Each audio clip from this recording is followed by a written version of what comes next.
The protests are being echoed inside Parliament as well, with opposition groups attempting to put the medical exam paper leak centre stage.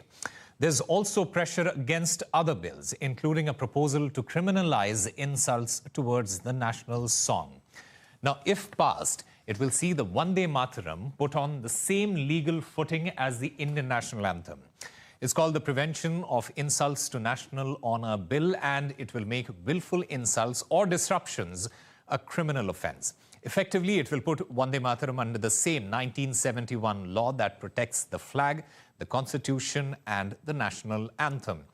The penalty would mirror those provisions as well, with up to 3 years in prison, a fine or both as maximum punishment. Now, the opposition, however, has pushed back, arguing that it could have implications for free speech and also leave room for misuse. The government says this bill simply formalizes a status the song has held since India's freedom movement. So up for debate will be whether the bill strengthens protection for the national symbol or simply raises new constitutional questions. Joining us on the broadcast is Professor and columnist Geeta Bhatt. I also have with me Kapil Madan. He is a political analyst. A very warm welcome to the both of you. Professor Bhatt, let me start by asking you this. If patriotism is voluntary, why does it need the force of criminal law? Because respect cannot be legitimized, right? And it cannot be legislated, is it? So why should the state then threaten imprisonment in order to protect the song rather than allowing public sentiment to just do that?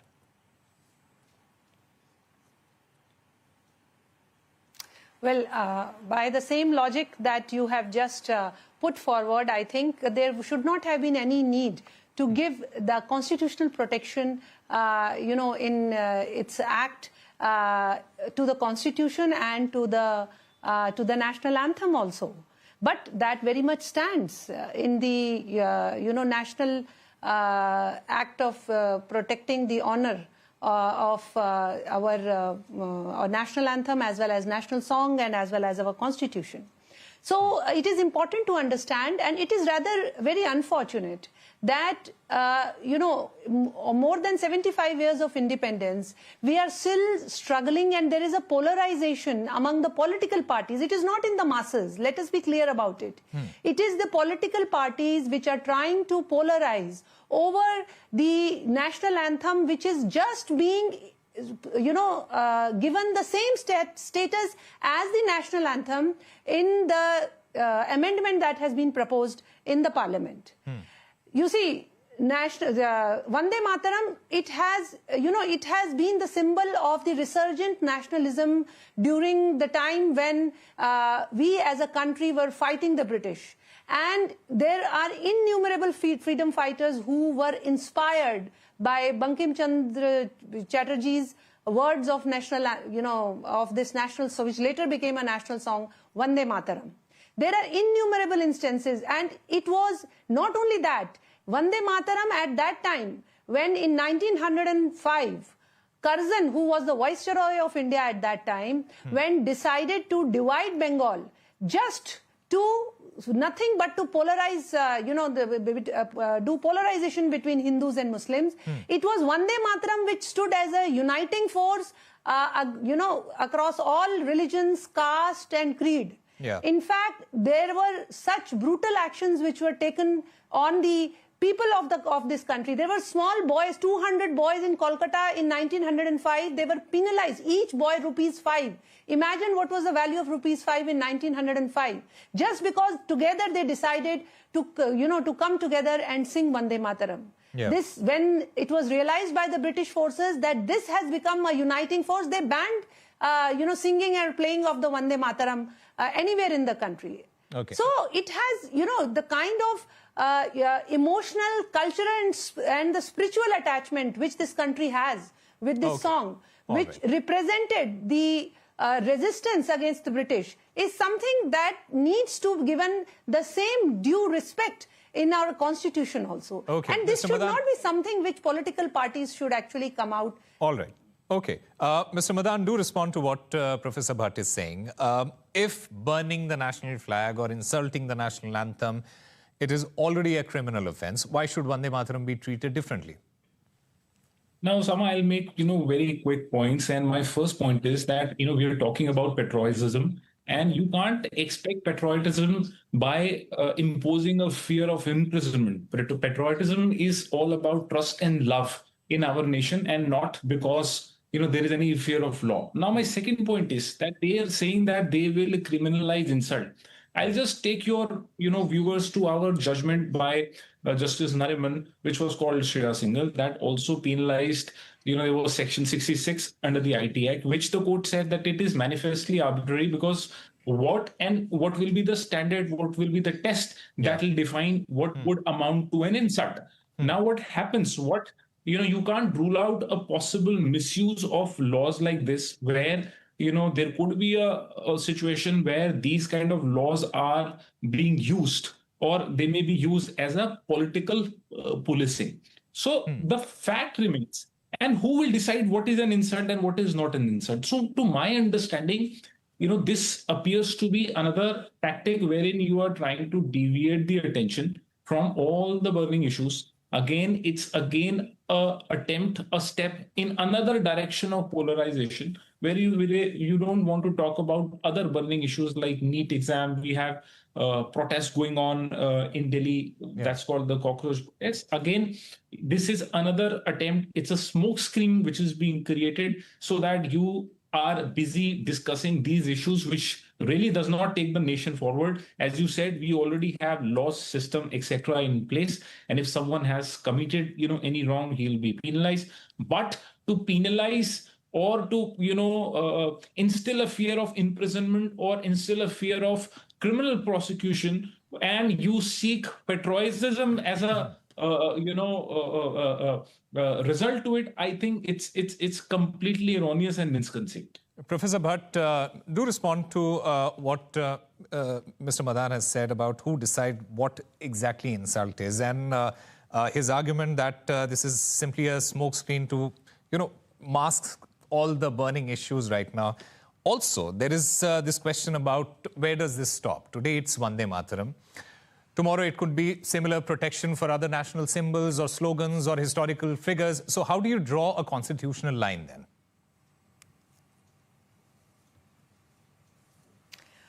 See, first of all, we as a democratic country, we are free to protest against the government if we feel we do not, agree on certain issues.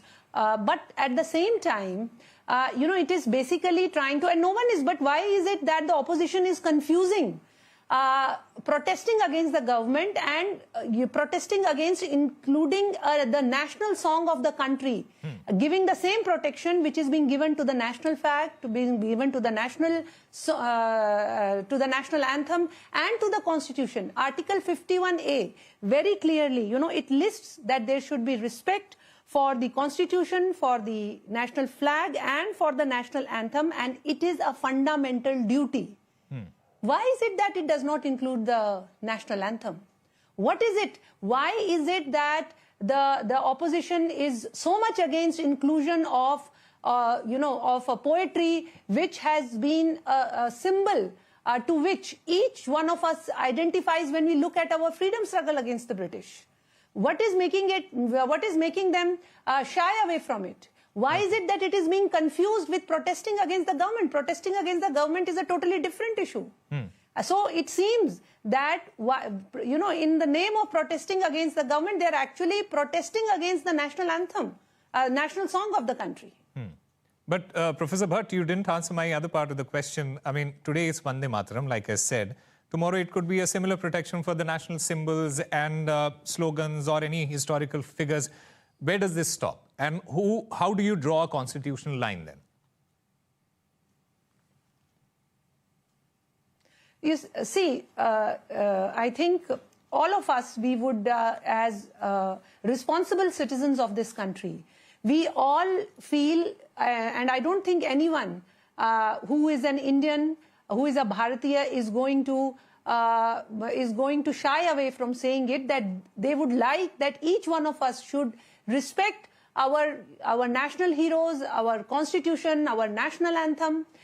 At the same time, drawing the line is something that is going to be decided by the parliament, our representatives. Yeah. It should be. Why is it that we should have the same respect for all our freedom fighters? Why is it that Veer Savarkar was being looked with a different political angle and not others who were there?